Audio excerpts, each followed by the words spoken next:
যারা অপরাধী এই বিবেচনা থেকে আমরা আসলে পুলিশ মামলা তদন্ত করি। মামলা তাদের রাজনৈতিক পরিচয়টা আমাদের কাছে কোনো মুখ্য পরিচয় নয়, কিন্তু আমরা এখন পর্যন্ত কোনো নির্ভরযোগ্য তথ্য থেকে সোর্স থেকে তাদের রাজনৈতিক পরিচয়ের বিষয়টি আমরা নিশ্চিত হতে পারিনি। গ্রেফতার হয়েছে তাদেরকে আমরা জিজ্ঞেস করেছি কোনো রাজনৈতিক পরিচয় আছে কিনা, কোনো রাজনৈতিক সংগঠন বা দলের সাথে তারা সম্পৃক্ত কিনা, তারা এই বিষয়ে আমাদেরকে স্পষ্ট কোনো তথ্য দেয়নি। আমরা যতটুকু জেনেছি ওখানে ভাঙ্গারি ব্যবসা এবং ওখানকার একটা দোকান আছে, ওই দোকানটাতে কারা ব্যবসা করবে ব্যবসাটা নিয়ে একটা দ্বন্দ্ব কাজ করছিল। গত 9 জুলাই বিকাল অনুমান 5:40 থেকে 6টার মধ্যে টলি থানাধীন স্যার সলিমুল্লাহ মেডিকেল কলেজ বা মিডফোর্ড হসপিটাল যাকে আপনারা চিনেন 3 নম্বর গেটে এবং তার সংলগ্ন এলাকায় একটি হত্যাকাণ্ড সংঘটিত হয়েছে। এই হত্যাকাণ্ডটি সংঘটিত হয়েছে অনেক লোক একত্রিত হয়ে একজন লোককে বিভিন্নভাবে আঘাত করেছে। এগুলোর বিভিন্ন ফুটেজ ইতিমধ্যে আপনারা সোশ্যাল মিডিয়া থেকে শুরু করে বিভিন্ন জায়গায় আপনারা দেখেছেন। তো এই ঘটনা ঘটার সাথে সাথেই ঘটনাস্থলে পুলিশ উপস্থিত হয়, ঘটনা নিয়ন্ত্রণ নেয় এবং ঘটনা সংঘটিত হওয়ার অল্প সময়ের মধ্যেই পুলিশ দুজনকে গ্রেফতার করে এবং গ্রেফতার করে অত্র এলাকার যে সকল সিসি ক্যামেরা আছে সেই সকল ক্যামেরার ফুটেজ গুলো কালেকশন করি। তাৎক্ষণিকভাবে আমরা লাস্টার যে আইনি ফর্মালিটিজ আছে সুরতাল করা এবং ময়নাতদন্তের যে প্রক্রিয়াটা সেটা সম্পন্ন করে এটাকে আমরা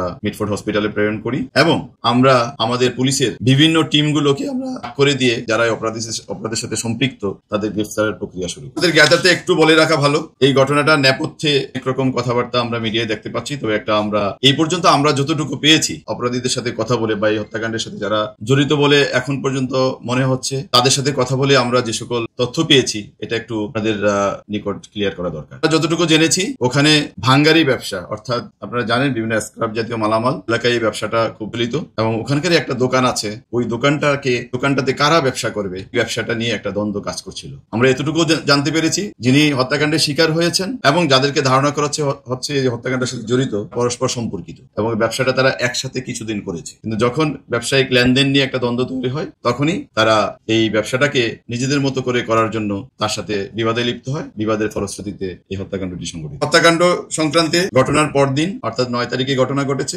10 তারিখে যিনি হত্যাকাণ্ডের শিকার হয়েছেন ভিকটিম সোহাগের বোন কোতোয়ালি থানায় বাদী হয়ে একটি মামলা দায়ের করে, যার মামলা নম্বর 7/10 জুলাই। এটা হত্যা মামলা সংক্রান্তে ঘটনা সংক্রান্তে যে সকল ধারা আছে আমাদের দণ্ডবিধির সেই সকল ধারা অর্থাৎ 302, 34 এই ধারায় এই মামলাটি সংঘটিত। ঘটনা অব্যবহিত পরেই আমরা ঘটনার সাথে সংশ্লিষ্ট সন্দেহে আমরা দুজনকে গ্রেফতার করি এবং আমাদের যে সকল ভিডিও ফুটেজ আমরা পেয়েছি বিভিন্ন ক্যামেরা সিসি ক্যামেরা থেকে ওগুলো বিশ্লেষণের মাধ্যমে আমরা ঘটনার সাথে যারা সম্পৃক্ত তাদেরকে শনাক্ত করতে সক্ষম এবং এই ঘটনার সাথে সম্পৃক্ত আছে এবং বিভিন্ন ফুটেজে দেখা গেছে যারা ঘটনার সাথে সম্পৃক্ত এরকম 5 জনকে ইতিমধ্যে গ্রেফতার করা হয়েছে। এর মধ্যে মাহমুদুল হাসান মহিন 41, আলমগীর 28 মানে বয়স তার 28, লম্বা মনির, টিটন গাজী এবং তারেক রহমান রবিন এই 5 জনকে গ্রেফতার করা হয়েছে। এর মধ্যে মাহমুদুল হাসান মহিন এবং তারেক রহমান রবিন এজাহার নামীয় 1 এবং এজাহার নামীয় 15 এই দুজন ঘটনার দিনই গ্রেফতার হয়েছে এবং তাদের দেয়া তথ্যের ভিত্তিতেই অন্যান্য আসামিদেরকে শনাক্ত করা হয়েছে এবং এই দুজন এই মুহূর্তে আমাদের হেফাজতে আছে। গতকাল রাতে আমরা টিটন গাজীকে গ্রেফতার করেছি তাদের দেওয়া তথ্যের ভিত্তিতেই এবং আমরা তাকেও সরাসরি সম্পৃক্ততার প্রমাণ পেয়েছি, বিভিন্ন ফুটেজে তাকে দেখা গেছে এবং অ্যাক্টিভ রোল প্লে করেছে এই ঘটনার।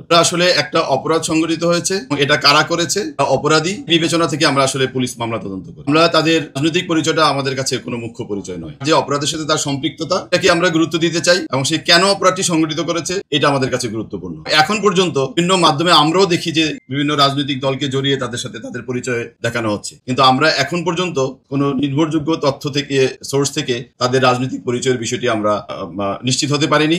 গ্রেফতার হয়েছে তাদেরকে আমরা জিজ্ঞেস করেছি কোনো রাজনৈতিক পরিচয় আছে কিনা, কোনো রাজনৈতিক সংগঠন বা দলের সাথে তারা সম্পৃক্ত কিনা, তারা এই বিষয়ে আমাদেরকে স্পষ্ট কোনো তথ্য দেয়নি। আমরা পরবর্তীতে অপরাপর আসামিদের গ্রেফতার এবং যারা এখনো আমাদের হেফাজতে আছে তাদেরকে আরো নিবিড়ভাবে জিজ্ঞাসাবাদ করব এবং এরকম কোনো পরিচয় যদি আমরা পাই আমরা এটি অবশ্যই আপনাদের সাথে বিনিময় করব।